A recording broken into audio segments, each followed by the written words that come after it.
Hi అండి. ఇప్పుడు నేను మీకు 'తప్పెవరిది' అనే కథను వినిపిస్తున్నాను.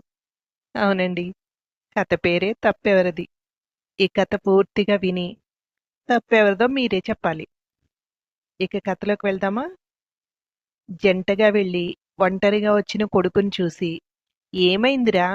అమ్మాయి ఏది? ఏదైనా గొడవ పడ్డారా?" అంది పద్మ కొడుకుని చూస్తూ.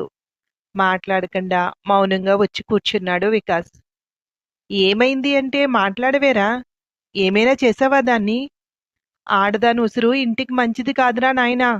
ఏమైందో చెప్పు" అంది. "విని తట్టుకునే శక్తి నీకుందా?" అన్నాడు వికాస్.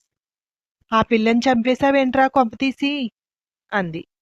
"నీ కొడుకు మీద నీకు నమ్మకం లేదు కదమ్మా" అన్నాడు. "అలా అని కాదురా. నిన్న దేనికో అమ్మాయి మౌనంగా ఉంది. మీరిద్దరూ ఏదైనా గొడవ పడ్డారేమో అనుకున్నాను. ఇప్పటి రోజులు అలా ఉన్నాయి. ఎవరెలా మారుతున్నారు చెప్పలేకపోతున్నాం. అందుకే. ఇంతకీ చెప్పరా, అమ్మాయి ఏమైంది?" అంది. "ఇది నా చేతిలో పెట్టి వెళ్ళిపోయింది" అని ఒక లెటర్ ఇచ్చాడు తల్లికి. ఆమె ఓపెన్ చేసింది. "నాకు అప్రియమైన మీకు." అప్రియమైన అని ఎందుకు రాశానంటే, మీరు నాకు ఇష్టం లేదు.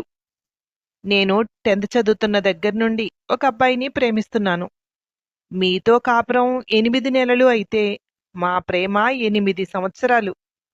మా వాళ్ళకిష్టం లేక నన్ను బలవంతంగా మీకిచ్చి పెళ్లి చేశారు. 8 నెలలు మీతో కాపురం చేసినా నాకు అతనే గుర్తొస్తున్నాడు. నేనతన్ని మర్చిపోలేకపోతున్నాను. మనసులో అతన్ని పెట్టుకుని మీతో కాపురం చేయడం చాలా కష్టంగా అనిపిస్తోంది. మీరు చాలా మంచివారు. నన్ను బాగా చూసుకున్నారు. కానీ నాకతనంటే ప్రాణం. అతని కోసం నా ప్రాణాలు తీసుకోవడానికైనా నాకిష్టమే కానీ, నేను ప్రాణాలతో లేను అంటే అతడు కూడా ప్రాణాలతో ఉండడు. ఇప్పటికీ రోజు మేం మాట్లాడుకుంటూనే ఉన్నాం ఫోన్‌లో. ఒకరిని వదిలి ఒకరు బతకడం కష్టమని మాకర్థమైంది. అందుకే నేను అతనితో వెళ్ళిపోతున్నాను. నా ప్రేమను మీకెలా చెప్పాలో తెలియక ఇలా అక్షరాలలో నా ప్రేమను మీకు వినిపిస్తున్నాను. మీరు కట్టిన తాళి కూడా తీసి బీరువాలో పెట్టాను. చిన్న నల్లపూసల గొలుసొకటుంది అంతే నా దగ్గర. ఈ విషయం మా అమ్మానాన్నలకి తెలియచేయాలా? వద్దా? అన్నది మీ నిర్ణయం. నాకైతే ఇక వాళ్ళతో సంబంధం లేదు. మీకు కాళ్ళు కడిగి నన్ను దానం ఇచ్చారు. అందుకే మీకే చెప్పాలి నేను సమాధానం. నా మనసు అర్థం చేసుకుంటారని అనుకుంటున్నాను.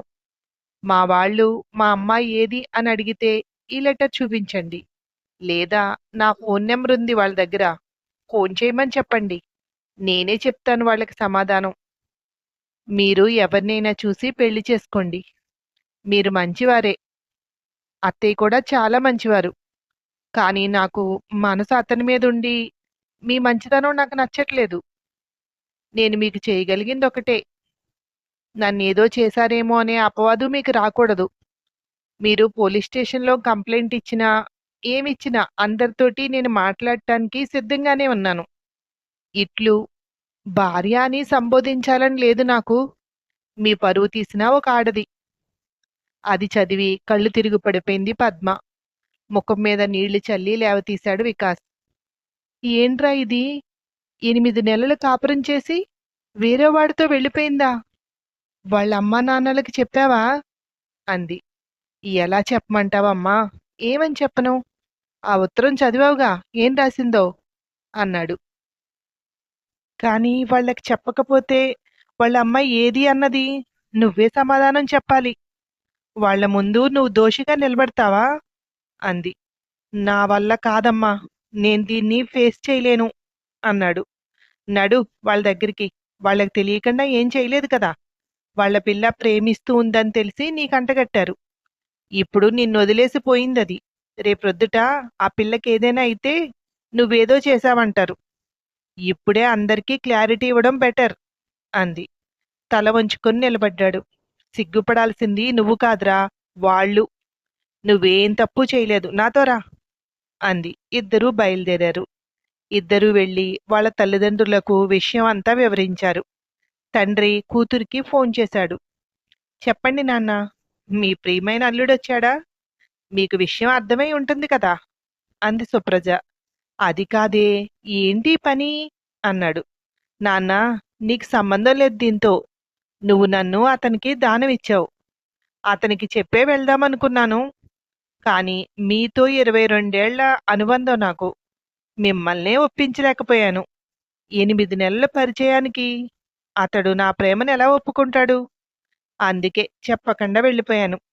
ప్లీజ్ నాన్నా, ఇప్పటికైనా వదిలేయ్ ఈ విషయం. నేను సుఖంగా బ్రతకాలి అనుకుంటున్నాను.